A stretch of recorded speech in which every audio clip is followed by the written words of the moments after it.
that truck driver's got to be a great application for that. Now notice what's happening. Through these two pinholes, the blade smartly hovers over, getting an equal. Okay. Can you give me a little overview about what is this trailer and what do you mean when you think building something like this? Because this is also we can live inside this one. Huh?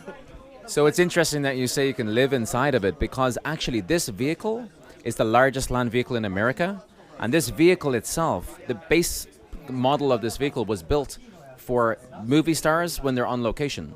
So Will Smith has one of these trailers, except it's a home.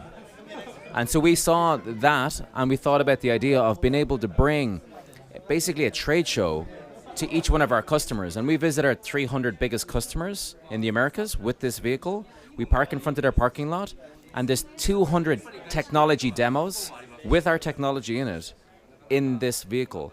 And what it basically exemplifies is the Internet of Things. And it basically is in a few different sections. It's in Secure Connected Vehicle, which is this section here. Down in the middle section, you have the Secure Mobile Wearables and Medical area.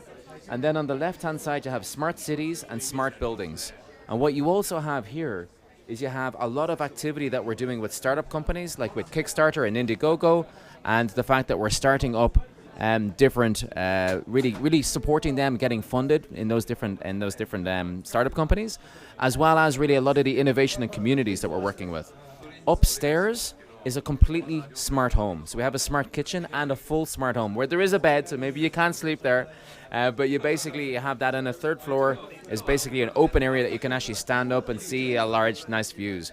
But the whole purpose of it was really to drive 200 demos and show people, like customers, that may be working on one application, the possibilities and the kind of functionality that is becoming popular from small startups that they can integrate into their own device and they can integrate into their own products. And we've done that with our big customers, but we've also brought it to about 40 to 50 different universities to really show them what's possible and get people excited about technology. We've come to high schools, and we've also been at big trade shows like CES, like we're right in front of the front entrance for CES right now.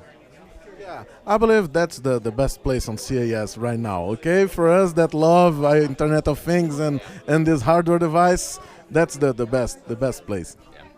Yeah, I agree. I think what I've noticed is a lot of people are very happy to come and see this truck and to see our tent, which is a smart home and really about mobility.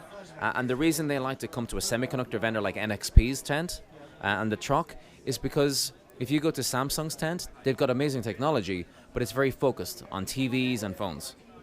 And there's washing machines, but it's a very small quantity of different end applications. When you come to this, you see 200 completely different end applications in about 6 different market segments. And you can really see what's happening in the world of Internet of Things. And it's all in this vehicle, it's all running on NXP technology. So what we have here is we have the Secure Mobile Wearable and Medical area. And what you have is from here is healthcare applications.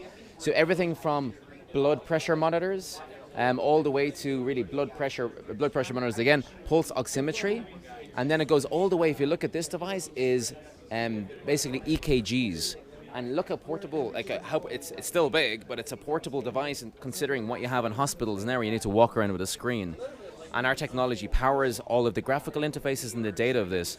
And as you move this way, you see you have things like, which this is really cool. This is from a company called Game Golf. And basically, you swing your club, and it basically analyzes how you're swinging your club, the way you're swinging your club, and it basically analyzes your whole golf game over the period of whatever many holes you play. But you can also simultaneously play people in different countries, in different time zones, because it's real time, and you can see your scores and see your plays. It's almost like playing a computer game, but in real time. Again, this is really being controlled by this little sensor in the top of the golf club that communicates to this center that sits on your belt of your outfit. So really interesting stuff. As you walk up here, you start moving towards some of our big customers. We are the number one provider for smart cards. So NFC technology is being created by NXP, which is any near-field communication, as well as, the smart cards, the chip in the smart cards, they're all NXPs. So we've created that technology and worked with banks to implement that technology. So basically we secure the point of sale terminal like this and all the cards touching it. So both sets of technology, the card and this. So when you think about Apple Pay, that's also the technology we've been working with Apple on, as well as the ability for a jawbone wearable that can take your pulse and you can just touch it off a point of sale terminal and now it will pay with that. And that's going to be the next generation of payment, is basically no money, no credit card. It's what you already have in your body. So what we have here, this is the secure connected vehicle area, and NXP has technology it's basically the number one semiconductor supplier for the automotive industry. So we've got a huge amount of our market, about $4 billion worth of activity inside of the automotive area. And if you look at what we have technology that goes from all the electronic clusters in your car, and this is actually one of our customers is using this, and it's a very highly graphical cluster that you would have in your car, but you have about 50 different clusters you can use. So whatever you want your cluster to look like, you basically will scroll through, and this has yet to be released by I can't mention the car manufacturer, but you'll have about 50 different versions of whatever you want to customize your display to look like. This is actually going to be the future of cars, and really you're going to see this starting 2017. What this is V2V or V2X communication, and what's in this box is the ability for cars to be aware of each other, to be aware of the infrastructure and the roads, but also to be aware of passengers and bicycles. So not only you have a radar in your car that can see everything around you, but this will be able to communicate a few thousand yards around corners to know if there's a car coming at fast distance, and it will stop your car. This combined with another demo that NXP has technology in, which is basically vision systems that you put around your car with cameras around your car, and this runs analytics to understand if anything's coming near your car. So this combined with this wireless technology is basically the future of autonomous driving. That's how the technology that's going to be able to implement that is what you see here. And so what we have here is we have the smart cities. And what you have is pretty much one of the coolest demos we have. It looks like just a drone, and it is a drone. But one of the cool features of this is the actual the motor that runs these propellers is something that we have called Kinetis V. It's one of our microcontroller boards. You can actually go get a microcontroller development unit and practice and create motors like this yourself. But what this did mid of last year was created the first drone, because of the motor capacity and the power of the motor. It's the first drone that actually pick up someone the weight of a person. And so now you'll see some YouTube videos of people being picked up by drones because of the motor control technology that we invented last year that allowed drones to now be able to pick up people. So really, really cool technology. I think one of the other really cool things is when you look at this is basically energy harvesting. This is a very small LED power, solar panel. And what you have down here is basically e-ink. You know the way on Amazon or Kindle you have the e-ink displays? What this is you can get 6-foot or 10-foot e-ink displays that communicate to this solar panel. And what they do is it basically updates your bus schedules every 30 seconds, but you don't need any battery power ever. It basically runs on its own power from a very, very small solar panel. So really, really a good example of energy harvesting.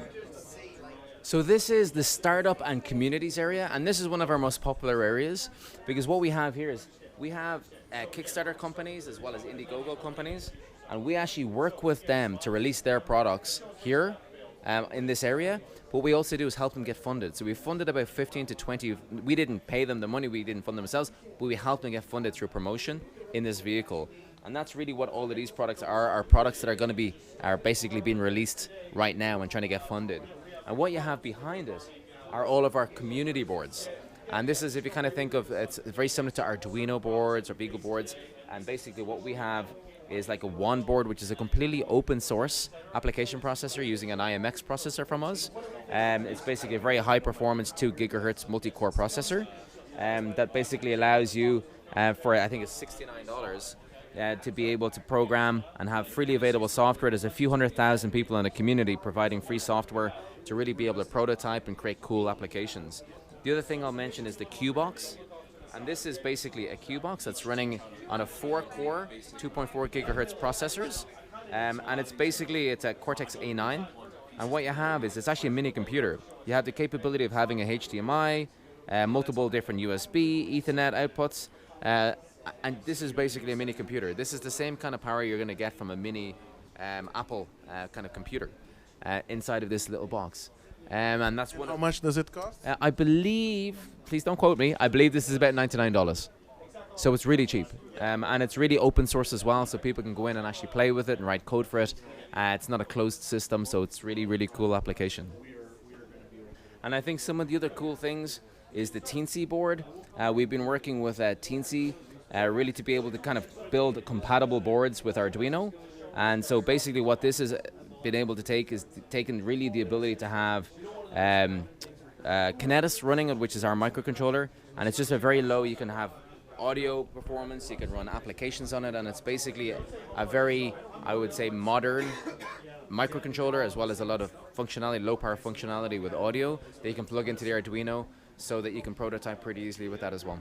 And this is really it, like if you take this, and really this is a good example of trying to show all of the technology and what's feasible and possible inside of the Internet of Things and how NXP can help. Thank you very much. Sure, you're very welcome. Thank you very much.